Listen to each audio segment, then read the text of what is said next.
ॐ यस्मिन् ऋचः सामयजोंषि यस्मिन् प्रतिष्ठिता रथनाभाविवाराः यस्मिंश्चित्तं सर्वमूतं प्रजानां तन्मे मनः शिवसंकल्पमस्तु। यह शयनकालीन पांचवा मंत्र है। इस मंत्र में भी प्रार्थना किया गया है कि हमारा मन शिव संकल्प से युक्त हो, कल्याणकारक संकल्प से युक्त हो।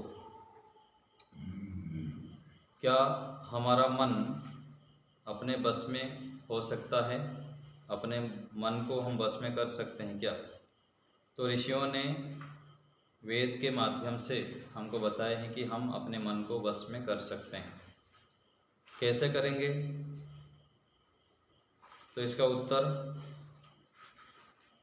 हमें ढूंढना चाहिए, किस प्रकार से कर सकते हैं। तो जैसे हम यहाँ पर भिन्न भिन्न कारखाना चलाते हैं, गाड़ी आदि चलाते हैं, कार चलाते हैं, एरोप्लेन भी चलाते हैं, हेलीकॉप्टर भी चलाते हैं, सभी साधनों को हम बस में कर लेते हैं।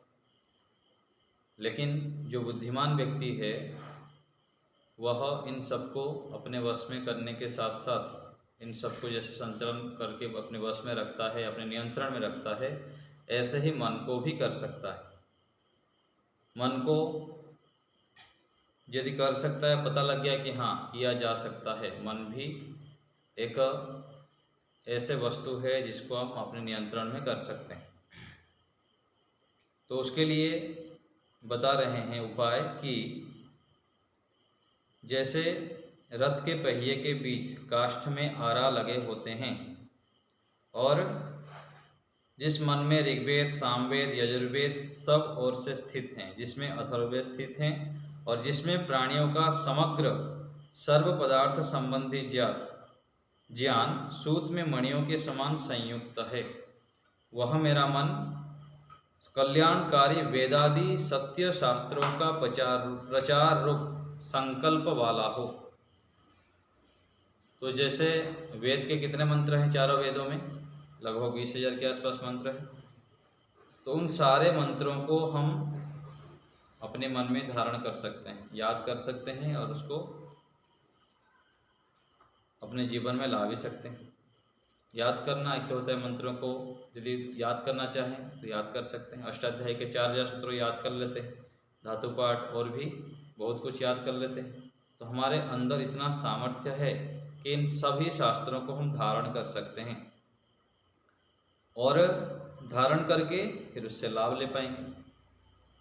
तो मन जब हमारे बस में होगा, उसके सामर्थ्य को हम जानेंगे, तब उसको हम फिर काम में ले पाएंगे। यदि किसी वस्तु हमारे पास है, उसको हम प्रयोग में नहीं लाएंगे, उसमें क्या सामर्थ्य है यदि पता नहीं, तो उसको हम उपयोग में नहीं ला पाएंगे। ऐसे ही हमारा जो शरीर है कितना अमूल्य है, बहुत अधिक है। उसका मूल्य कोई भी हम कैलकुलेशन नहीं कर सकते, अर्थात मूल्यांकन नहीं कर सकते। यदि ये हमको पता लग गया तो इसको हम ठीक ठीक सावधानपूर्वक व्यवहार करेंगे, नहीं तो शरीर से फिर शरीर को दुरुपयोग करेंगे, संयमित जीवन नहीं जिएंगे और खाना पीना, सोना, उठना कुछ भी व्यवस्थित नहीं करेंगे। व्यक्ति क्या करता है? रात्रि को 12, 12:30, 1, 2 बजे तक जागता रहता है। उससे फिर शरीर क्या होता है? शरीर की हानि होती है, शरीर धीरे धीरे अस्वस्थ हो जाता है, बीमार पड़ जाता है और जो इंद्रियां हैं सारे कमज़ोर होते रहते हैं और आगे चलकर वह फिर भयंकर परिणाम देता है, बड़े बड़े रोग आक्रांत कर लेता है। तो मन को हम बस में कर सकते हैं, उसके लिए साधन बहुत सारा बताया गया है। उन साधनों को हमें एकजुट करना है, एकजुट करते हुए फिर उसका उपयोग में भी लाना है।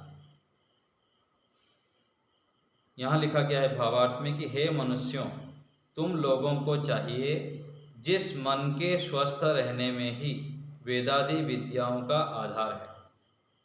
यदि मन स्वस्थ नहीं है तो जितना भी हम पढ़ रहे हैं, ध्यान कर रहे हैं, कुछ भी क्या होगा? फिर कुछ काम का नहीं होगा।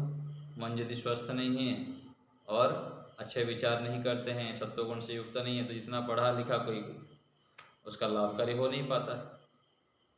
व्यक्ति दुखी रहता है, मन कुछ काम ही नहीं कर रहा है, तमोगुण से युक्त रहता है, तो पढ़ा लिखा जितना भी हमारा है सब फेल हो जाता है। तो इसलिए कहा गया कि मन के स्वस्थ रहने में ही वेदादि विद्याओं का हमको लाभ होता है, और जिसमें सब व्यवहारों का ज्ञान एकत्र होता है, जितने भी हम व्यवहार करते हैं सब उसमें एकत्रित होता है। और उस अंतःकरण को विद्या और धर्म के आचरण से पवित्र करो। विद्या और धर्म के आचरण, विद्या ग्रहण करने से हम मन को अपने वश में कर सकते हैं और धर्म के आचरण से कर सकते हैं। ये उपाय अंतिम बता दिए कि हम विद्याभ्यास करें और धर्म आचरण करें।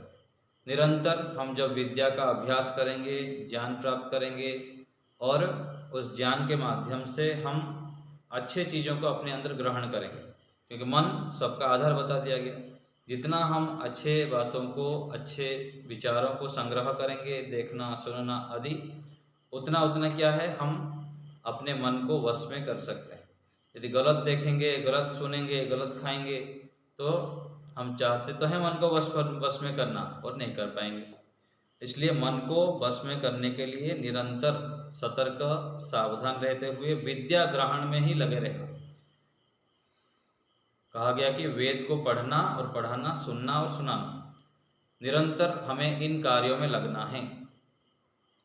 इन कार्यों में जो लगे रहता है उसको फिर मन को वश में करने में सरलता होती है।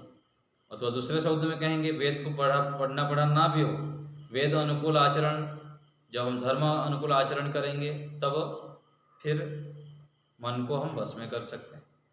तो यही यहाँ संदेश है कि हम निरंतर पुरुषार्थ करें विद्या प्राप्ति में और धर्म आचरण में।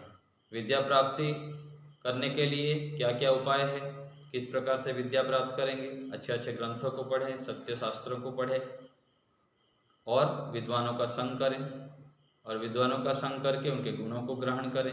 जो भी बड़ों से, गुरुजनों से, ऋषियों से हमको सीखने को मिलता है, पढ़ने को मिलता है, उसको बार बार आवृत्ति करें, पुनः पुनः निध्यासन करें, फिर आगे व्यवहार में आएगा। तो विद्याभ्यास और धर्म आचरण में हम पुरुषार्थ करेंगे तो हम अपने मन को वश में कर सकते हैं, और मन को वश में करने से ही हम अपने लक्ष्य की ओर बढ़ पाएंगे। यदि मन हमारे नियंत्रण में नहीं है तो फिर भटकते रहेंगे। जो लक्ष्य, जिस धारा में हमको जाना था वहाँ तो पहुँच नहीं पाएंगे, फिर इधर उधर दिशा भ्रम हो जाएगा, फिर भटकते रहेंगे। तो इसलिए हमें मन को वश में करने के लिए प्राणायाम आदि का अनुष्ठान भी करना है, और निरंतर ध्यान आदि भी करना है। रात को जल्दी सोना है, सुबह जल्दी उठना है।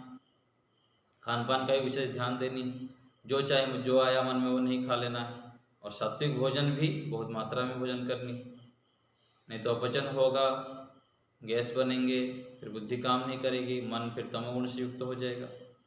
फिर जो सत्य असत्य, क्या ग्रहण करना चाहिए, क्या ग्रहण नहीं करना चाहिए, क्या हमको विचारना चाहिए, कुछ भी समझ में नहीं आता है जब तमोगुण से हम युक्त हो जाते हैं। फिर गलत विचार करेंगे, गलत सोचेंगे, और सही जो मन का उपयोग ठीक ठीक करना चाहिए, मन बुद्धि आदि इंद्रियों का, वो ठीक से कर नहीं पाएंगे, क्योंकि वो तमोगुण तो हावी हो जाएगा हमारे ऊपर। तो इसलिए हमें विशेष सावधान होके अपने मन को वश में करने के लिए प्रयत्न करना चाहिए। यदि मन को हम वश में कर लिए तो हम फिर जो हमको चाहिए, स्थिर, शांति, सुख चाहते हैं, हम प्रसन्न रहना चाहते हैं, वो फिर हो पाएगा। तो इस प्रकार हमें मन को अपने वश में करने के लिए पूर्ण रूप से प्रयत्न करना चाहिए, और उसके लिए पुरुषार्थ करना चाहिए। तो आज यहीं रखते हैं। ओम।